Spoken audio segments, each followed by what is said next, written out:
प्रिय छात्रों, आप सभी का बहुत बहुत स्वागत है आपके अपने चैनल एनसीईआरटी मैथ्स पर। मेरा नाम है राज और मैं आपके अपने चैनल एनसीईआरटी मैथ्स पर बहुत बहुत स्वागत करता हूं।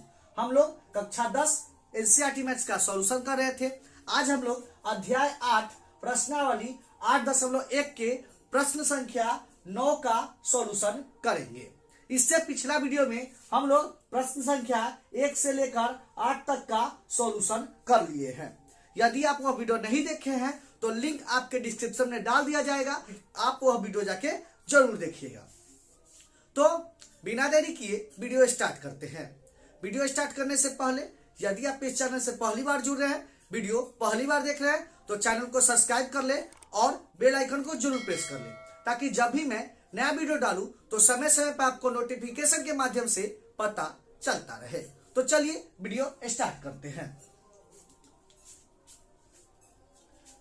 प्रश्न संख्या 9, त्रिभुज ABC में जिसका B कोण समकोण है, यदि tan A बराबर 1/√3 हो तो निम्नलिखित का मान ज्ञात करें। नंबर 1 में sin A into cos C plus cos A into sin C। Number 2 में cos A into cos C minus sin A into sin C। तो इस प्रश्न में एक त्रिभुज दिया हुआ है जिसका B कोण समकोण है और tan A बराबर 1/√3 दिया हुआ है। तो सबसे पहले यह जो दिया हुआ है वह लिख लेते हैं। हल दिया है।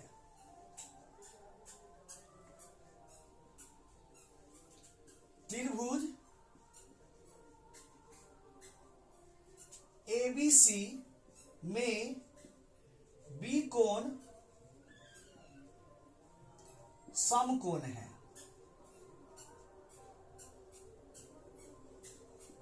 समकोण है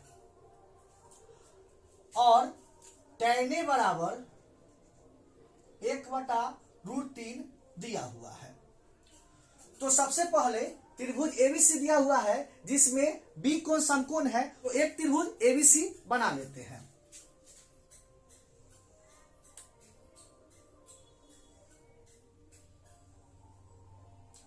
या त्रिभुज ABC में जिसमें B कोण समकोण है, तो B कोण समकोण कर दिए। उसके बाद यहां A लिख देते हैं और यहां C लिख लेते हैं। क्लियर है? तो एक त्रिभुज ABC का निर्माण कर लिए जिसमें B कोण समकोण है। अब आगे देखते हैं।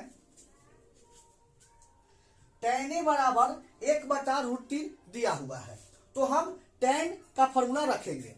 तो हम लोग जानते हैं tan का फॉर्मूला क्या होता है।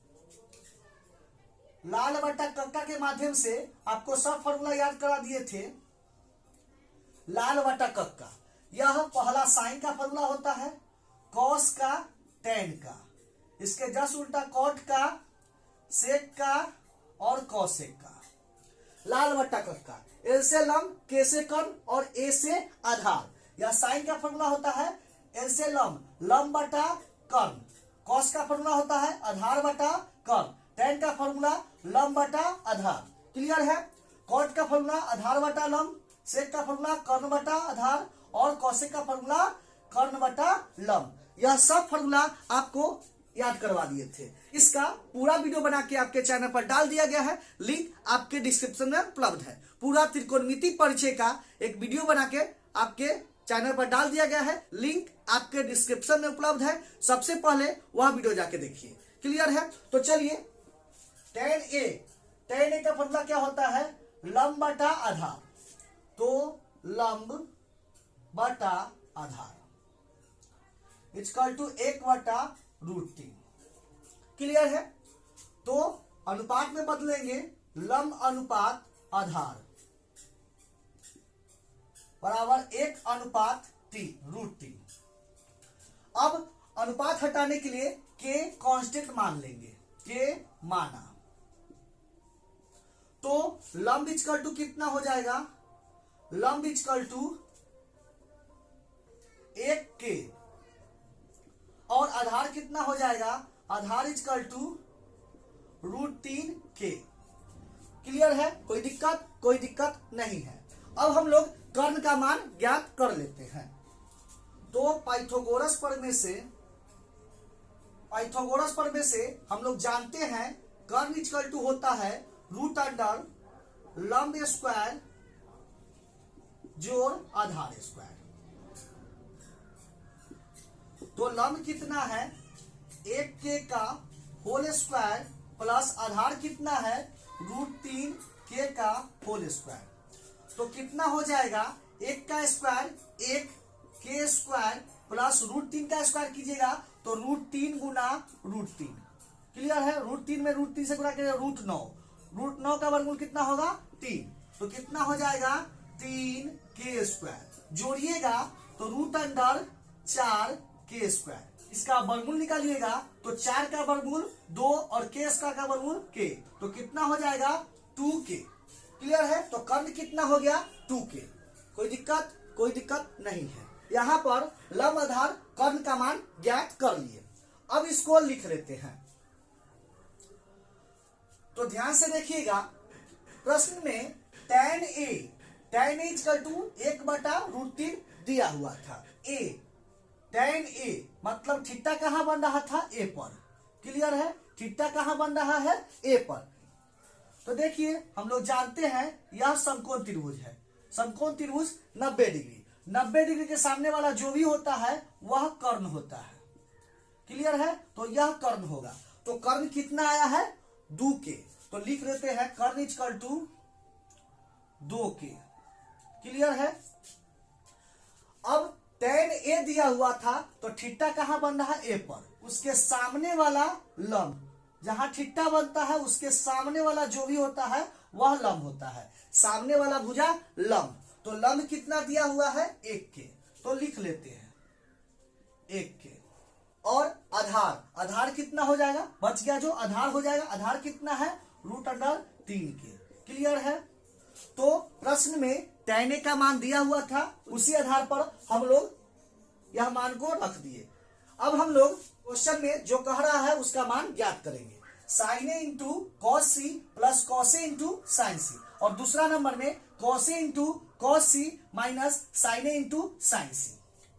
अब यह निकालने से पहले देखिए यहां sin a है और cos c है, cos a है और sin c है। यहां भी cos a है और cos c है, sin a है और sin c है। तो इसमें sin a sin c cos a cos c आया है।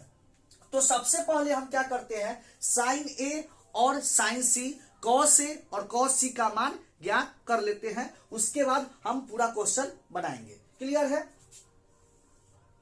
तो sin a यहां sin a है तो sin a का फॉर्मूला क्या होता है sin का फॉर्मूला लंब बटा कर्ण। तो लिख देंगे लंब बटा कर्ण। तो sin a थीटा a पर बन रहा है सामने वाला लंब। तो लंब कितना हो जाएगा 1k बटा कर्ण कितना हो जाएगा। कर्ण हमेशा फिक्स होता है 2k। k से k कटेगा 1/2। क्लियर है? कोई दिक्कत नहीं है। cos a भी निकाल लेते हैं क्योंकि cos a का मान भी ज्ञात करना है। cos a फॉर्मूला क्या होता है आधार बटा कर्ण। cos का फॉर्मूला आधार बटा कर्ण। तो आधार कितना है आधार √3k बटा कर्ण कितना है 2k। k से k कटेगा तो √3/2। क्लियर है? कोई दिक्कत नहीं है। अब देखिए हम लोग sin c निकाल लेते हैं। sin c तो sin का फॉर्मूला होता है लंब बटा कर्ण। क्लियर है? लंब बटा कर्ण। तो लंब का मान कितना है 1k। तो यहां लंब का मान 1k नहीं होगा क्योंकि थीटा कहां बन रहा है c पर। थीटा बन रहा है c पर तो लंब आधार चेंज होता है। क्लियर है? तो थीटा कहां बनेगा c पर। क्लियर है? थीटा बन रहा है c पर और जहां थीटा बनता है उसके सामने वाला जो भी होता है वह लंब होता है। तो c पर थीटा बन रहा है तो सामने वाला लंब। तो लंब कितना हो जाएगा √3k बटा कर्ण कितना हो जाएगा 2k। क्लियर है? क्योंकि कर्ण हमेशा फिक्स होता है। k से k कटेगा तो कितना होगा 3/2।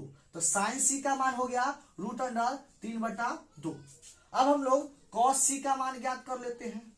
कॉस सी फॉर्मूला होता है आधार बटा कर्ण। आधार कितना हो जाएगा, थीटा सी पर बन रहा है, तो जहां थीटा बनता है उसके सामने वाला लंब, क्लियर है, और कर्ण हमेशा फिक्स रहता है, तो आधार कितना हो जाएगा, यह लंब यह कर्ण, तो बच गया सो आधार हो जाएगा। तो आधार कितना हो जाएगा 1 के बटा कर्ण कितना हो जाएगा 2 के से के कटेगा तो कितना हो जाएगा 1/2। 1/2 तो कॉस सी का मान हो गया 1/2। कोई दिक्कत नहीं है। साइन ए का मान 1/2, कॉस ए का मान √3/2, साइन सी का मान √3/2, कॉस सी का मान 1/2। अब हम लोग क्वेश्चन नंबर 1 का मान ज्ञात करते हैं। Sine A into cos C plus cos A into sine C. Clear है, यहां तक आप नोट कर लिए होंगे। अब आगे बनाते हैं, कुछ मिटाएंगे। नंबर 1 में sine A into cos C plus cos A into sine C का मान ज्ञात करना है। जो मान दिया हुआ है वह रख देंगे। साइन ए का मान रख देंगे, कॉस सी का मान रख देंगे, कॉस ए का मान रख देंगे, साइन सी का मान रख देंगे। तो साइन ए का मान कितना है 1/2, तो 1/2 गुना कॉस सी का मान कितना है 1/2, तो 1/2 रख दीजिए, प्लस कॉस ए का मान कितना है √3/2, तो √3/2 इंटू साइन सी का मान कितना है √3/2। क्लियर है। चलिए अब गुना करेंगे तो 1 में 1 से गुना होगा 1, और 2 में 2 से गुना होगा 4, प्लस √3 में √3 से गुना होगा तो √3 गुना √3 कितना हो जाएगा √9, और 9 का वर्गमूल कितना हो जाएगा 3। क्लियर है, तो 3/2 में 2 से गुना कीजिएगा 4। अब यहां पर 4 एलसीएम लेंगे। 4 एलसीएम होगा, 4 से 4 कटेगा, कितना बचेगा 1, प्लस 4 से 4 कटेगा, कितना बचेगा 3। तो जोड़िएगा तो 4/4। क्लियर है, 4 से 4 कटेगा एक बार में, तो sine A into cos C plus cos A into sine C का मान कितना हो गया 1। क्लियर है, कोई दिक्कत नहीं है। तो पहला का आंसर हो गया 1। अब दूसरा का मान ज्ञात कर लेते हैं। दूसरा में cos A into cos C minus sign A into sine C का मान ज्ञात करना है। क्लियर है, तो जो मान दिया हुआ है वह रख लेते हैं। तो कॉस ए का मान कितना है √3/2 गुना कॉस सी का मान कितना है 1/2 माइनस साइन ए का मान कितना है 1/2 गुना साइन सी का मान कितना है √3/2। गुना करिएगा तो √3 में 1 से गुना होगा तो √3/2 में 2 से गुना होगा 4, माइनस √3 में 1 से गुना कीजिएगा √3/2 दूना 4। क्लियर है। अब देखिए यहां क्या होगा 4 एलसीएम होगा।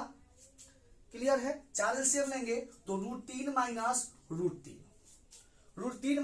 √3 तो घटेगा तो 0/4। 0/4 कितना होता है 0। तो cos A into cos C minus sign A into sine C का मान कितना हो गया 0। तो यही इसका फाइनल आंसर हो गया। कोई दिक्कत नहीं है। तो पहला प्रश्न का आंसर 1 और दूसरा प्रश्न का आंसर 0। क्लियर है, तो यही इसका फाइनल आंसर हो गया। तो प्रश्न में 2 क्वेश्चन दिया हुआ था, दोनों का मान पूछ रहा था, तो हम ज्ञात कर लिए। उम्मीद करते हैं आपको समझ में भी आया होगा। क्लियर है, तो यह प्रश्न यहां पर समाप्त होता है। हम उम्मीद करते हैं कि यह भी प्रश्न आपको जरूर समझ में आया होगा। यदि क्वेश्चन समझ में आया है तो वीडियो को लाइक करें और ज्यादा से ज्यादा अपने दोस्तों के पास शेयर जरूर करें। मिलते हैं नेक्स्ट वीडियो में इसी तरह के नए प्रश्न के साथ। तब तक के लिए